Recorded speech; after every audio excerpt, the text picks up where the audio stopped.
Try ചെയ്തിട്ട് അവസാനം 4-5 വർഷം കഴിഞ്ഞപ്പോഴത്തേക്കും ഞാനത് വിട്ട് കളഞ്ഞേക്കാൻ നോക്കും. പക്ഷെ എൻ്റെ ഒരു ബുദ്ധിമുട്ടെന്ന് 5 വർഷം എൻ്റെ കൂടെ ആ മനുഷ്യൻ നടന്നതാണ്. ഈ സബ്ജക്റ്റിൽ നമുക്കുള്ളൊരു വിശ്വാസം. അപ്പം ഞാൻ പറഞ്ഞു നമുക്കൊന്ന് മലയാളത്തിൽ ട്രൈ ചെയ്ത് നോക്കാം. അപ്പോൾ ഒരു ശരി എന്നാണ്. അപ്പം ഞാൻ ആദ്യം വിളിച്ചത് ആസിഫിനെയാണ്. കാരണം അത് ആസിഫിൻ്റെ ഒരു പ്രത്യേകത. ഞാൻ ഇതിനു മുമ്പ് കോമന്റ് വർക്ക് ചെയ്തപ്പോഴും പിന്നെ ഇദ്ദേഹം ചെയ്ത പല സിനിമകളും ഒക്കെ നോക്കാൻ കണ്ടിട്ടുണ്ട്. ഇപ്പം റോഷാക്കുന്ന പടത്തിനകത്ത് എന്താണ് ആ കണ്ടുകളേ ഉള്ളൂ, പക്ഷെ അത് ചെയ്തില്ലേ, അത് ഭയങ്കര പേരും കിട്ടി. അപ്പം അത് എനിക്ക് ഇത്രയും സ്ക്രീൻ സ്പേസ് ഉള്ളൂ എന്ന് ഓർത്ത് ചെയ്യാതിരിക്കുന്നതല്ല, അതിനകത്ത് അത് ആസിഫിന്റെ ഇന്റലിജൻസ് ആണ് ഞാൻ നോക്കും. അപ്പം എനിക്ക് ഇത് ഞാൻ ആസിഫിന്റെ അടുത്ത് പ്രസന്റ് ചെയ്തു, ഇതാണ് സംഭവം. അപ്പൊ ഒരു ഔട്ട്ലൈൻ പറഞ്ഞു, എന്നോട് പറഞ്ഞു എനിക്കിത് സ്ക്രീൻ പ്ലേ ഒന്ന് ഡീറ്റെയിൽ ആയിട്ട് കേട്ടാൽ ഞാൻ പറയാം ചേട്ടാ. ഞാൻ സ്ക്രീൻ പ്ലേ പറഞ്ഞപ്പോൾ ചേട്ടാ ഞാൻ ചെയ്യാം, ഒരു കുഴപ്പമില്ല. അത് കഴിഞ്ഞിട്ടാണ് ഞങ്ങൾ ആ പറഞ്ഞതിലേക്കും ബാക്കി കാസ്റ്റിംഗിലേക്കും പോയത്. ഞാനിപ്പോ തുറന്നു പറയാണ്, ഇപ്പൊ ആസിഫ് സത്യം ആസിഫ് അത് ചെയ്യുന്നില്ലെന്ന് പറഞ്ഞാൽ ചിലപ്പോൾ പോയിട്ടുണ്ടാവത്തില്ല.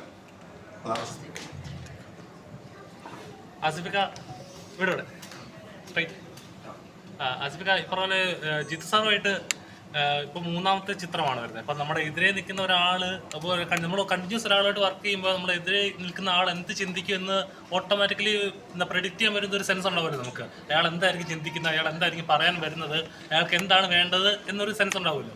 ഇപ്പം മിറാഷിലേക്ക് വരുമ്പോൾ ജിത്തു സാർ എന്താണ് കമ്മ്യൂണിക്കേറ്റ്, ഈ ക്യാരക്ടർ എന്തൊക്കെ ട്രാൻസ്ഫോർമേഷൻ വേണം, അല്ലെങ്കിൽ പറയാതെ തന്നെ ഈ ക്യാരക്ടറിന് എന്തൊക്കെ ചെയ്യണം എന്ന് ക്യാച്ച് ചെയ്യാൻ പറ്റിയിരുന്നു? എനിക്ക് ജിത്തു സാറിന്റെ കൂടെ വർക്ക് ചെയ്യുമ്പോൾ നമ്മൾ കൂമനാണ് ഞാൻ ആദ്യമായിട്ട് സാറിന്റെ കൂടെ ചെയ്തത്. അന്ന് എനിക്ക് മനസ്സിലായതാണ് ഓരോ ഷോട്ടിനും എന്ത് ചെയ്യണം എന്നുള്ളത് വളരെ കൃത്യമായിട്ട് സാറ് തന്നെ നറേറ്റ് ചെയ്ത് തരും. അത് എത്ര ഡേറ്റ്സ് പോയിട്ടാണെങ്കിലും സാർ ആഗ്രഹിക്കുന്നതിലേക്ക് എത്തുന്നത് വരെ മെനക്കെടാൻ എല്ലാവരും റെഡിയാണ്. അപ്പം രാഷൻ വിളിക്കുമ്പോഴും അത് തന്നെയായിരുന്നു. എനിക്ക് എൻ്റെ ഭാഗത്തു നിന്നുള്ള പ്രിപ്പറേഷനേക്കാൾ കൂടുതൽ ഇപ്പം എൻ്റെ ക്യാരക്ടർ ഒരു ഓൺലൈൻ ജേർണലിസ്റ്റ് ആണ്, കുറച്ച് ഹൈപ്പർ ആക്റ്റീവ് ആണ്, എവിടെയും എന്ത് റിസ്ക് എടുക്കാൻ തയ്യാറായിട്ടുള്ള ഒരാളാണ്. അപ്പൊ ഇങ്ങനെ ഒരു ബേസിക് ഐഡിയ ക്യാരക്ടറിനെ പറ്റിയുണ്ട്. പിന്നെ ഇതൊരു ത്രില്ലർ ആയതുകൊണ്ടും ഇതിന്റെ സ്ക്രീൻ പ്ലേ ഞാൻ എപ്പോഴും പറയാറുണ്ട്, എന്നെ സംബന്ധിച്ചിടത്തോളം സിനിമയുടെ പില്ലർ എന്ന് പറയുന്നത് അതിന്റെ സ്ക്രീൻ പ്ലേ ആണ്. അപ്പം ആ സ്ക്രീൻ പ്ലേ ഭയങ്കര സോളിഡ് ആണ്. ഞങ്ങൾ എല്ലാവരും ആ സ്ക്രീൻ പ്ലേ ഡിമാൻഡ് ചെയ്യുന്ന രീതിയിലേക്ക് പെർഫോം ചെയ്യണം എന്നുള്ളതാണ് ഞങ്ങൾക്കുണ്ടായിരുന്ന ഒരു വെല്ലുവിളി. അത് സാറ് കൃത്യമായിട്ട് ഞങ്ങളെ കൊണ്ട് ചെയ്യിപ്പിക്കുന്നുണ്ടായിരുന്നു. അയാളുടെ ഒരു വില്ലൻ എന്ന് പറയുമ്പോൾ അയാളുടെ സ്വഭാവം തന്നെയാണ്. രാവിലെ പോലീസും രാത്രി കള്ളനുമാവുന്ന ഒരു മനുഷ്യൻ, അയാളുടെ സ്വഭാവമാണ് അയാളുടെ ഏറ്റവും വലിയ പ്രശ്നം. അപ്പോൾ മിറാഷിന് അങ്ങനെ ഒന്നുണ്ടോ, അങ്ങനെ ഡ്രാമ വർക്ക് ചെയ്യാൻ പറ്റുന്ന ഒരു ഏരിയ ഉണ്ടോ ക്യാരക്ടറിന്? ഇത് ഇപ്പൊ ഈ കഴിഞ്ഞ 24-ലും ഞാൻ ഫേസ് ചെയ്തൊരു പ്രശ്നം തന്നെ. ത്രില്ലർ സിനിമകളുടെ ഭാഗമാകുമ്പോൾ റിലീസിന് മുന്നേ ഒരു പരിധി വിട്ട് ഒന്നും പറയാൻ പറ്റില്ല. അപ്പൊ ഇതിനും ആ പ്രശ്നമുണ്ട്. അതെ, ഭയങ്കര കോംപ്ലിക്കേഷൻ ഒന്നും ഇല്ല. നമ്മൾക്ക് വളരെ റിലേറ്റ് ചെയ്യാൻ പറ്റുന്ന ഒരാളാണ്. ഇപ്പൊ നിങ്ങളെയൊക്കെ പോലെ തന്നെ ഉള്ളൊരു സ്വഭാവമുള്ള, എല്ലായിടത്തും എത്തിപ്പെടാൻ ശ്രമിക്കുന്ന ഒരു വീഡിയോ എന്താ പറയുക, ഒരു ക്യാമറ ഉണ്ടാവും കയ്യിൽ, എപ്പോഴും ഒരു ടീം ഉണ്ടാവും. അപ്പൊ അത്രയും ആക്റ്റീവായിട്ട് നിൽക്കുന്ന ഒരാളാണ്. അതിൽ അപ്പുറത്തേക്ക് വലിയ കോംപ്ലിക്കേഷൻ ഉള്ള ക്യാരക്ടർ അല്ല. അതെ, ക്യൂരിയസ് ആണ്. പറയാറുണ്ട് ചില പടത്തിൽ ഞാൻ മനഃപൂർവ്വം ലാഗ് ഇടാറുണ്ട്, സ്റ്റോറി ടെല്ലിംഗ് ഡിമാൻഡ് ചെയ്യുന്നുണ്ടെങ്കിൽ അവിടെ ലാഗ് ഞാൻ ഇടാറുണ്ട്. അപ്പം ഈ അടുത്ത് ഇപ്പോൾ വരുന്ന സിനിമകളിലൊക്കെ എഡിറ്റ് പാറ്റേൺ നോക്കുകയാണെങ്കിൽ ശമനൊക്കെ ഒരു ശ്വാസം പോലും ഇടാൻ സൗകര്യം ഇല്ലാത്ത പോലെയാണ് എഡിറ്റ് പാറ്റേൺ സെറ്റ് ചെയ്തിരിക്കുന്നത്. അപ്പൊ ആ രീതിയിലുള്ള ഡിസ്കഷൻസ് നടക്കാറുണ്ടോ സാറായിട്ട്? എന്തായിരിക്കും എഡിറ്റ് പാറ്റേൺ, നമ്മുടെ ഇപ്പോൾ ഉള്ള ഫാസ്റ്റ് ആ മൂവ്മെന്റിൽ പോകണോ അതോ സാറിന്റെ രീതി? പക്ഷെ ഓരോ സിനിമയ്ക്കും ഓരോ രീതി ഉണ്ട് അത് ഡിമാൻഡ് ചെയ്യുന്ന. ചില സ്ഥലത്ത് ഇമോഷൻസ് നമുക്ക് കൺവേ ചെയ്യണമെന്നുണ്ടെങ്കിൽ അവിടെ ആ സ്പേസ് അർഹിക്കുന്ന ഒരു സമയം കൊടുക്കണം. അത് നമുക്ക് ചിലപ്പോൾ ഒരു ക്രൗഡിന്റെ കൂടെ ഇരുന്ന് കാണുമ്പോൾ നമുക്കത് ലാഗായിട്ട് ഫീൽ ചെയ്തേക്കാം. പക്ഷെ ആ കഥ കമ്മ്യൂണിക്കേറ്റ് ആണെങ്കിൽ, ആ സിറ്റുവേഷൻ കമ്മ്യൂണിക്കേറ്റ് ആവണമെങ്കിൽ ആ ലാഗ് വേണം. ഇപ്പം ലെവൽ ക്രോസ് എന്ന് പറഞ്ഞ സിനിമ തിയേറ്ററിൽ ഇരുന്ന് കാണുമ്പോൾ അത് വളരെ സ്ലോ പേസ്ഡ് ആയിട്ടുള്ള ഒരു സിനിമയാണ്. പക്ഷെ അത് ഒറ്റയ്ക്ക് ഇരുന്ന് കണ്ടിട്ടാണ് ഏറ്റവും കൂടുതൽ, OTT വന്നതിന് ശേഷമാണ് അതിന് ഏറ്റവും കൂടുതൽ റിവ്യൂ വന്നത്. അതിന്റെ കാരണം ആ കാണുന്ന ആള് അത് കംപ്ലീറ്റ് ആയിട്ട് ആസ്വദിച്ച് അത് മനസ്സിലാക്കി കാണുന്നത്. അപ്പൊ അതിൻ്റെ അകത്തൊരു ലാഗ് ഫീൽ ചെയ്യില്ല. ഇപ്പൊ നമ്മള് ഇന്റർനാഷണൽ സിനിമ പറയുമ്പോൾ ഒക്കെ നമ്മൾ പല ടർക്കിഷ് സിനിമകളൊക്കെ കാണുമ്പോൾ നമുക്ക് തോന്നാറുണ്ട്, പക്ഷെ അവസാനം കിട്ടുന്ന ഒരു മൊമെന്റിലായിരിക്കും ആ സിനിമയുടെ ഫുൾ ഐഡിയ നമുക്ക് ഡൈജസ്റ്റ് ആവുന്നത്. അപ്പൊ അത് ഓരോ സിനിമയുടെ പാറ്റേൺ അനുസരിച്ച് മാറിക്കൊണ്ടിരിക്കും. ഇപ്പം തലവൻ ചെയ്യുന്ന സമയത്ത് ഏറ്റവും കൂടുതൽ ജിസ് ശ്രമിച്ചുകൊണ്ടിരുന്ന ഒരു കാര്യം എവിടെയൊക്കെ അത് ടൈറ്റ് ചെയ്യാൻ പറ്റും എന്നുള്ളതാണ്. കാര്യം ആ സിനിമ ഷൂട്ട് കഴിഞ്ഞ് 8 മാസം കഴിഞ്ഞിട്ടാണ് അത് റിലീസായത്. ആ 8 മാസവും അതിന്റെ എഡിറ്റിന് വേണ്ടിയിട്ടാണ് സമയമെടുത്തത്. അപ്പം അങ്ങനെ ഓരോ സിനിമയ്ക്കും ഓരോ സ്റ്റൈലായിരിക്കണം.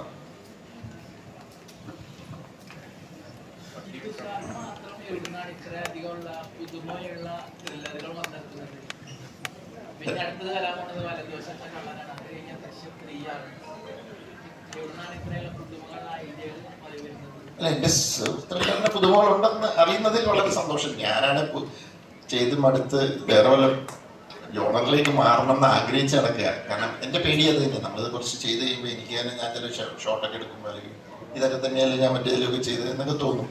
ഏതൊരു ഇതിനെ വെച്ച് ഞാൻ സ്ലോ മോഷൻ വേണം, ഇതെല്ലാം നമ്മൾ മറ്റേ സിനിമകളിലൊക്കെ സ്ലോ മോഷൻ. അപ്പോൾ അതായത് നേരത്തെ പറഞ്ഞ ക്ലീഷേ എന്ന് പറഞ്ഞ സാധനം. അപ്പോൾ നമ്മള് അപ്പോൾ എന്നോട് എൻ്റെ എഡീസ് പറഞ്ഞു, സാറ് അത് സ്ലോ മോഷനിൽ തന്നെ ചെയ്യാം. അപ്പം ഞാൻ കൺഫ്യൂസ്ഡ് ആവുകയാണ്.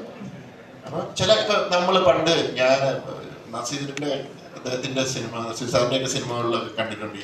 വില്ലനും നായകനോടെ കത്തി പിടിച്ചിട്ട് കത്തി ഇങ്ങോട്ട് വരുന്നു, കുറച്ച് കത്തി അങ്ങോട്ട് തിരിയുന്നു, ഇതിൻ്റെ അല്ലെ കയറിങ്ങനെ തൂക്കിക്കൊണ്ടിരിക്കും, ഇങ്ങനെ ഓരോ ലെയറായിട്ട് പൊട്ടിക്കൊണ്ടിരിക്കും. ഇതൊക്കെ ഇപ്പോഴും ഹോളിവുഡ് സിനിമകളിൽ യൂസ് ചെയ്യുന്നുണ്ട്. കാരണം ആ ക്ലീഷേസ് അപ്പോഴും തിയേറ്ററിൽ ഒരു കഥയായിട്ട് ഇങ്ങനെ പോകുമ്പോൾ അതിനകത്തൊരു ചെറിയ അത് ക്ലീഷയാണെങ്കിൽ പോലും നമുക്ക് ടെൻഷൻ തരുന്നുണ്ട്. അത് എവിടെ എങ്ങനെ ഏത് ലെവലിൽ അത് യൂസ് ചെയ്യുന്നു എന്നുള്ളതിലാണ് ക്രിയേറ്ററുടെ എടുക്കുന്നത് വിശ്വസിക്കുന്ന ഒരാളാണ്. അപ്പം എന്നെ സംബന്ധിച്ചിടത്തോളം ചോദ്യത്തിൽ ഇതാണല്ലോ ഡിഫറെൻ്റ് ആയിട്ടുള്ളത്. ഞാൻ തന്നെത്താൻ എഴുതുമ്പോൾ ഒത്തിരി സമയം വരുന്നുണ്ട് കഥകൾ തപ്പിയെടുത്ത് അല്ലെങ്കിൽ അത് എഴുതിയെടുക്കാനായിട്ട്. അപ്പം എൻ്റെ അടുത്ത് ഒത്തിരി പുതിയ കഥകൾ വരുമ്പോൾ അതിനകത്ത് നിന്ന് വ്യത്യസ്തമാണെന്ന് തോന്നുന്ന സബ്ജക്റ്റുകൾ ഞാൻ കൂടെ ഇരുന്ന് വർക്ക് ചെയ്തു, അല്ലാതെ കേട്ട് തീരും. ഇപ്പം പല ദിവസങ്ങളിൽ അങ്ങനെ അൺഎക്സ്പെക്റ്റഡ് ആയിട്ട് വന്ന ഡിനു നിങ്ങൾക്ക് അറിയാം, കൂദാശ എന്ന് പറഞ്ഞ സിനിമ ചെയ്ത ഒരാളാണ്. ആ സ്ക്രിപ്റ്റ് ഇങ്ങോട്ട് എടുത്തു വെച്ച് നോക്കിയിരിക്കാൻ അത് വലിയ കാര്യമായിട്ട് പണിയേണ്ട വന്നില്ല. കാരണം അത് ഓൾറെഡി അതൊരു ഇമോഷണൽ ത്രില്ലറാണ്. പക്ഷെ ഇത് ഇങ്ങനെ ഇമോഷൻസ് ഒന്നുമില്ല. ഇത് കുറച്ചുകൂടെ കുറെ സംഭവവാസങ്ങളാണ് ഇതിനകത്ത്. നമ്മളങ്ങനെ ഇതൊക്കെ ഒരു തോന്നലിലൊക്കെ ചെയ്യുക. ഇപ്പം ചിലപ്പോൾ അത് വർക്കൗട്ട് ആവും, അല്ലാതെയും സംഭവിക്കുക. ഇത് ഒരു ഗട്ട് ഫീലിംഗ് എന്ന് പറയില്ലേ, ഇത് വർക്കൗട്ട് ഇത് കൊള്ളാലോ എന്ന് എനിക്ക് തോന്നുന്നു. ചിലപ്പോൾ അത് വേറെ ആൾക്ക് ചിലപ്പോൾ പൊള്ളിയാലെന്നും തോന്നാം. സബ്ജക്റ്റീവാണ്. പിന്നെ നമ്മള് ഒരു സിനിമ എപ്പോഴായിട്ടാകുന്ന മജോറിറ്റി ഇഷ്ടപ്പെടുമ്പോഴല്ലേ, അപ്പോഴും അഭിപ്രായ വ്യത്യാസമുള്ളവരുണ്ട്. ഇപ്പൊ ദൃശ്യത്തെ കുറിച്ച് ചോദിക്കുമ്പോൾ 1 ചിലർക്ക് ഇഷ്ടം, ചിലർക്ക് 2 അതിനേക്കാൾ നല്ലത് എന്ന് പറയുന്ന പോലെ ഞാനിങ്ങനെ ഓരോ സബ്ജക്റ്റ് എടുക്കുമ്പോൾ ഡിഫറെന്റ് എന്ന് എനിക്ക് തോന്നിയാ ചെയ്യുന്നത്. അപ്പം വളരെ സന്തോഷം തോന്നി കേട്ടോ, ഡിഫറെന്റ് ആയിട്ട് അങ്ങനെ നിങ്ങൾക്കത് കിട്ടുന്നുണ്ടെങ്കിൽ. എനിക്കൊരു പേടിയായിരുന്നു ഇത് ഒരു എന്താ പറയാ റെപ്പറ്റീഷൻ അല്ലെ ഒരേ പാറ്റേൺ വരുന്ന പോലെ തോന്നുന്നുണ്ടോ എന്നൊരു പേടിയായിരുന്നു. അതൊരു ഭയങ്കര സന്തോഷം.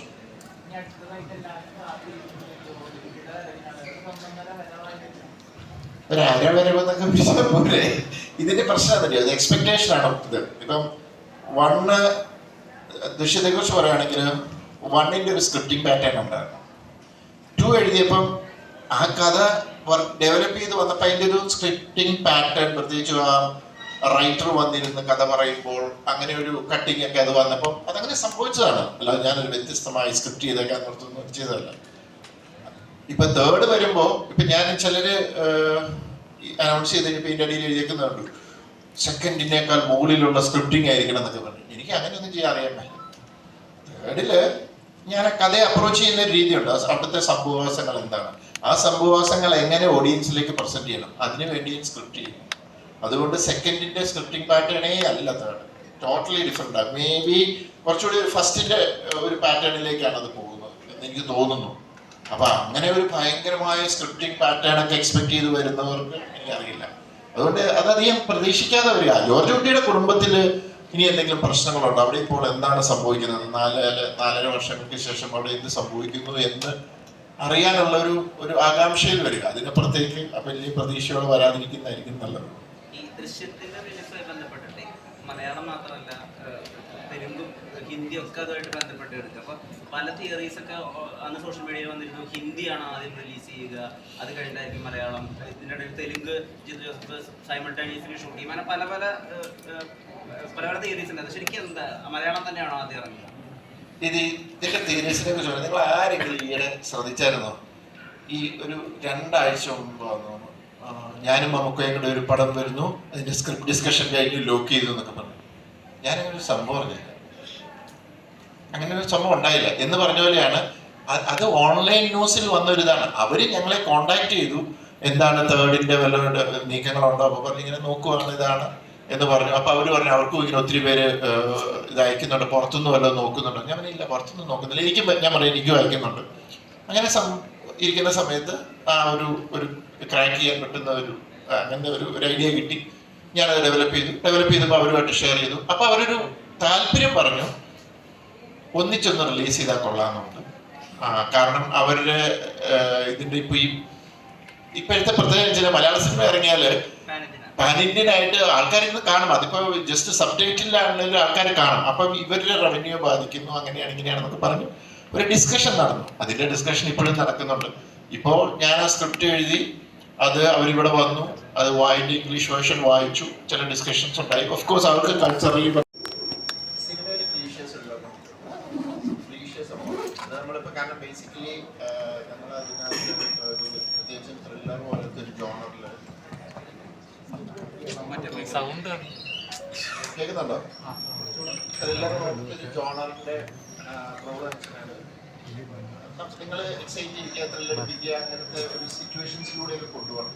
അപ്പൊ ചില ഷോർട്സ്, ചില പാറ്റേൺ ഓഫ് മ്യൂസിക്, പാറ്റേൺ അതൊക്കെ ചെയ്യേണ്ടി വരും. അങ്ങനത്തെ ചില ഇൻസിഡൻസ് ഇപ്പോഴും ഏത് സിനിമ എടുത്ത് നോക്കിയോ ക്ലീഷ ഇല്ലാത്ത സീൻസ് ഇല്ലാത്ത ഒരു സിനിമ മാക്സിമം കുറയ്ക്കുക, അവോയ്ഡ് ചെയ്യുക.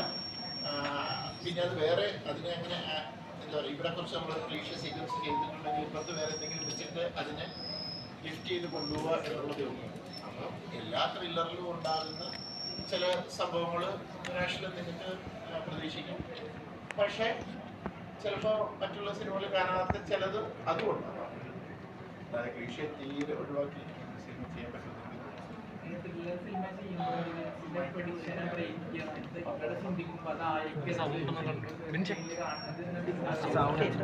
അല്ല, അത് തീർച്ചയായിട്ടും ഉണ്ട്.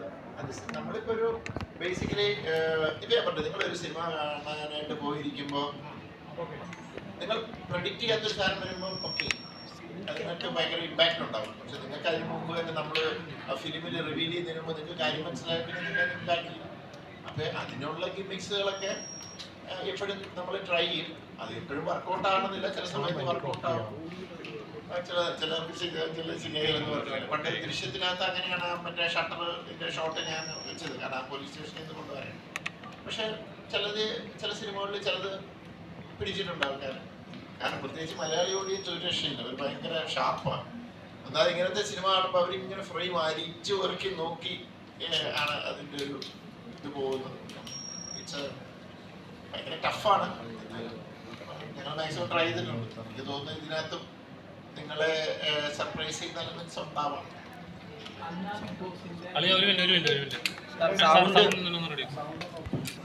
അതെ അതെ അതെ, അന്ന് ഞാൻ പറഞ്ഞായിരുന്നു ഒരു അപ്കമിങ് ഫിലിമിൽ അതിന്റെ കാസ്റ്റിംഗ് നടക്കുന്നേ ഉള്ളായിരുന്നു. അങ്ങനെയാണ് അത് നിങ്ങൾ കണ്ടിട്ട് വിലയിരുത്തുക, ഞാനല്ലല്ലോ പറയുന്നത്. ഒരു തുടക്കക്കാരൻ എന്നുള്ള നിലയിൽ ഫിലിമിൽ അതിൻ്റെതായ ഹിക്കപ്സ് അതെല്ലാ ആക്ടേഴ്സിനും ഉള്ള പോലെ കാണും. ബട്ട് ഇത് ഇവഞ്ച്വലി നമ്മൾ എന്താ പറയാ, അർജുന ഡിസൈഡ് ചെയ്യേണ്ടത് എത്രത്തോളം ഹാർഡ് വർക്ക് ഇട്ട് അതിനെ ചെയ്യാന്നുള്ളത്. എൻ്റെ ഒരു കാഴ്ചപ്പാടിൽ നമുക്ക് ആ ക്യാരക്ടറിന് വേണ്ട രീതിയിലുള്ള പെർഫോമൻസ് അതിന് വേണ്ടിയിട്ടുള്ള അർജുൻ ചെയ്ത് തന്നിട്ടുണ്ട്. ഇനി ഫ്യൂച്ചർ അർജുൻ്റെ കയ്യില്ല.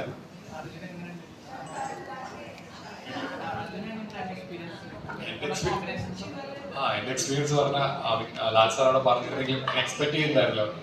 ഉടനെ വിളിക്കുന്നു അല്ലെങ്കിൽ എപ്പോൾ വിളിക്കുന്നു എക്സ്പെക്ടേഷൻ ഉണ്ടായിരുന്നില്ല. സോ പെട്ടെന്ന് വിളിച്ചപ്പോഴത്തേനും ക്യാരക്ടർ എന്താണെന്ന് ഒരിക്കലും ഐഡിയ ഉണ്ടായിരുന്നില്ല. പിന്നെ ഒരു ആസ്പിറന്റ് ആക്ടറിന് എന്തുകൊണ്ടും സ്വപ്നം കാണാത്തൊരു എൻട്രിയാണ് ജിത്തു സാറിന് മൂവി. ആസിഫിക്ക ആണെങ്കിൽ ആ ഒരു എല്ലാവർക്കും കൂടി ഒരു എൻട്രി കിട്ടുമെന്ന് തന്നെ വലിയ കാര്യമാണ്. അപ്പോൾ ഞാൻ അതിൽ വേറെ ഒന്നും ആലോചിച്ചില്ല. ഫസ്റ്റ് സെറ്റിൽ ചെന്നപ്പോൾ തന്നെ എനിക്ക് അപർണ ആയിട്ടായിരുന്നു ആദ്യത്തെ സീൻ തന്നെ. അപ്പോൾ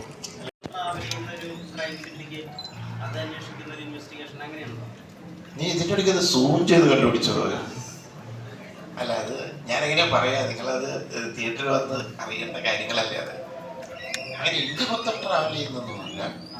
പക്ഷെ ബേസിക്കലി ഇതൊരു ഒരു ഒരു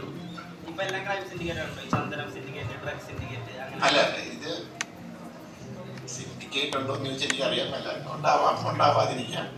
ഇതൊരു പെൺകുട്ടിയുടെ ട്രാവലാണ്.